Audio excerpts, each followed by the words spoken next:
आज हम भगवान शिव के कृष्ण दर्शन अवतार के विषय पे जानेंगे। उनके इस अवतार के उत्पत्ति का उद्देश्य समझेंगे। पुराणों और धार्मिक ग्रंथों में भगवान शिव के अनेक रूपों में अवतारों का वर्णन मिलता है, जिनमें से एक महत्वपूर्ण रूप है कृष्ण दर्शन।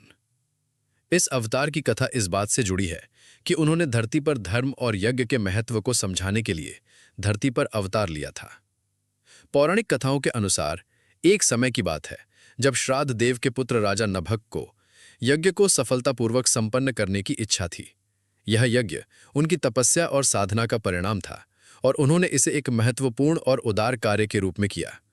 इस यज्ञ के माध्यम से वे धर्म, नैतिकता और योग्यता के प्रति अपने समर्पण को प्रदर्शित करने का प्रयास कर रहे थे। यज्ञ के पूर्ण होने पर राजा नभक के अनुयायियों ने उनका आत्मविश्वास देखकर उन्हें प्रचुर धन संपत्ति प्राप्त की।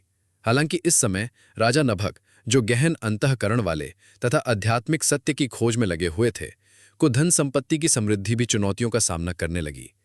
वे अपनी आत्मा के अद्वितीय स्वरूप को समझने के लिए उत्सुक थे तथा उसे धन के जाल में नहीं फंसाना चाहते थे।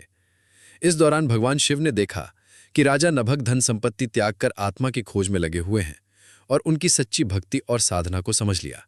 इस पर भगवान ने धरती पर अवतार लेने का निर्णय लिया ताकि वे राजा नभक को दर्शन देकर उन्हें धर्म, योग और आत्मा के रहस्यों का बोध करा सकें।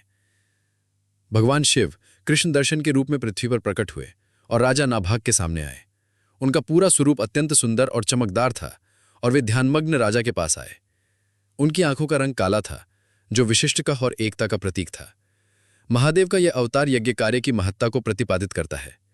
इस अवतार में भगवान शिव ने नाभाग को कृष्ण दर्शन रूप में दर्शन देने का सौभाग्य प्रदान किया था। कृष्ण दर्शन अवतार में भगवान शिव ने इक्ष्वाकु वंशीय श्राद्ध देव की 9वीं पीढ़ी के राजा नाभाग को सही समय पर यज्ञ में भागीदार बनने में सहायता की थी तथा उनके साथ खड़े होकर उनकी सेवा की थी। ऐसी जानकारी के लिए हमें लाइक और सब्सक्राइब करें। धन्यवाद। हर हर महादेव।